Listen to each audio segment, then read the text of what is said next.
Greetings guys, it's Marilyn, your distant relative, and I'm here to have a conversation with the diasporans who are planning to pick up and move to an African country in which they've never visited before. They've probably looked at YouTube videos, they've probably heard things from friends and family who visited, but they personally have never experienced that country for themselves and are planning to leave the divided states of America or some European country to come to Africa and repatriate. So before I get into this kind of lengthy discussion and conversation, I'd like for you to like this video and subscribe to our channel, and shout out to the people who have already been engaging with us, subscribe to our channel, liking our videos, commenting. It's really appreciated, and this YouTube journey is very difficult because this is like the 25th time I've recorded this video, this introduction, and I can't even like get through this video, but hopefully I can make it through this time. So thank you guys for being there on this journey. We appreciate it. All right, I'm gonna dive in. Are you romanticizing this country that you're planning to move to? When I say romanticizing, I mean you're seeing all of the good things and you're not necessarily being fazed by or deterred by any of the negativity or the fact that you've never had your own unique experience being in that country before. So I'm here to say, do not romanticize that country. And the reason why is because I feel like you can't just, if you've never been there, you can't just say that you're going to love that country for what it is without being there. Our suggestion, we've been discussing this, is that you should have at least 2 countries on your list of places that you would potentially repatriate to.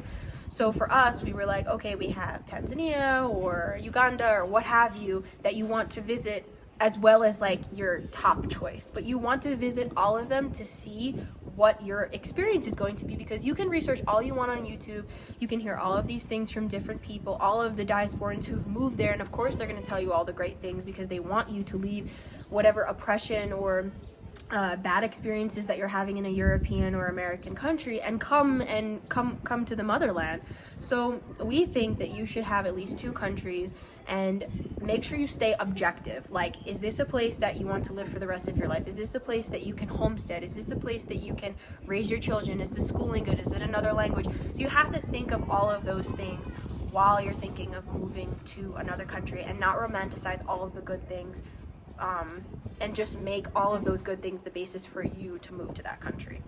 So to add to that, I think us diasporans need to really think of like how ginormous Africa is as a continent, and how many different countries and languages and cultures and dialects that there are in Africa.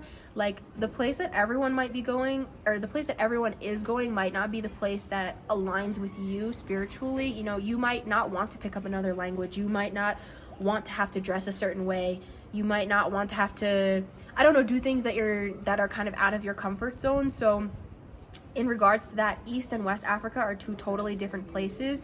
And for those of us who are like, you know what, I want to go West Africa, it's easy to assimilate there.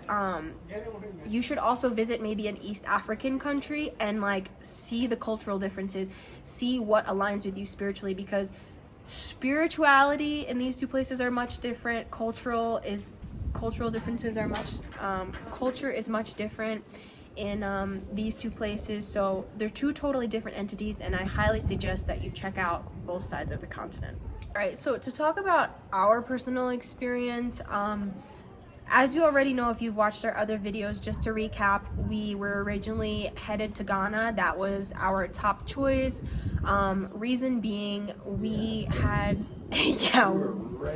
we were ready to go to Ghana. We had our visas. I was learning Chui. Well, both of us were learning Chui. We had connections. We were already talking with diasporas there.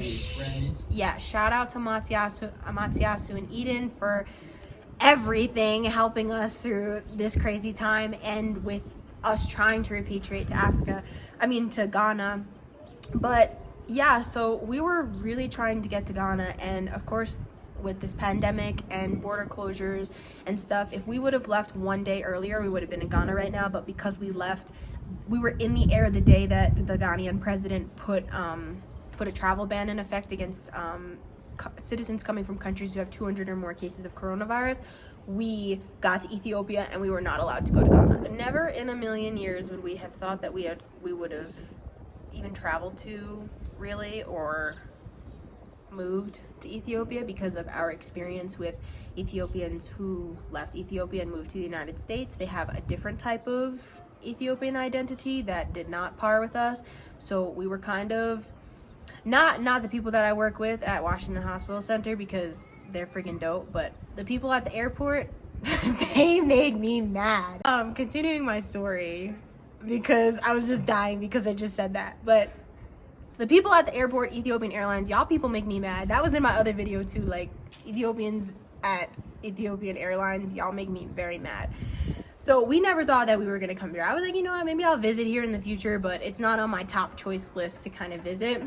But since the Most High and all of the stars aligned and brought us to Ethiopia, we realized that Ethiopia has everything that spiritually we need, mentally we need, physically we need, and we're just glad that we got here. Now, we still want to visit Ghana. That doesn't mean that Ghana is a no for us. Like, hopefully, if and when the coronavirus pandemic kind of quells a little bit and borders start to open and stuff, if we're allowed to go to Ghana, we're going to go to Ghana just to see, because that was our top choice in the first place.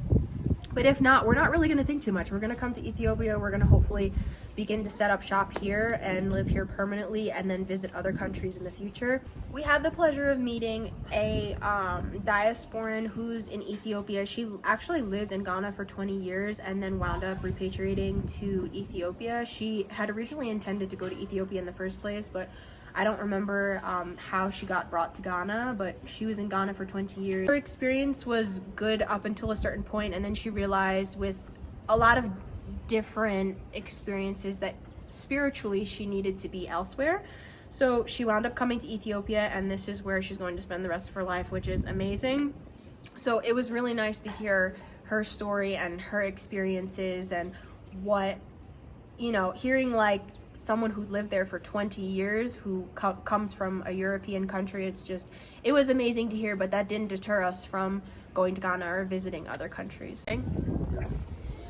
So all in all, I just want to let you know that romanticizing is not the way to go. Take this advice I'm giving you. I know I just went on a huge tangent of like the differences and like our personal experience and stuff. Not that this is going to happen to you, but just so you can get a feel for, you know, what I'm saying about romanticizing. Like, don't put all of your eggs in one basket. Don't see the glitter and gold and just be enamored by that. Like, listen to people. Like, go on YouTube, reach out to the YouTubers, and actually like ask them the tough questions that you might not, you know, really know the answers to, or ask them those questions that maybe you don't even want to hear the answer to. So before you just put all your eggs in one basket and say, you know what, I'm going to X country, make sure you make a list and say, maybe I would consider moving here too. Have in your budget to go to at least 2 countries before you decide to set up shop somewhere. You know, there are plenty of other YouTubers that did the same thing, and diasporans here in Ethiopia that have done the same thing. They go to Ghana, then they come to Ethiopia. They go to Ethiopia, then they go to Ghana. They go to Kenya, they go to Tanzania. They go to Angola, they go to Mozambique. Who knows? But definitely just keep your mind open, keep your spirit open. Listen to your ancestors. That's the biggest thing too. Listen to your ancestors, because you can plan all you want and your ancestors are just going to guide you to where you need to be. So that's all I have to say today. Thank you for listening. I am Marilyn, your distant relative.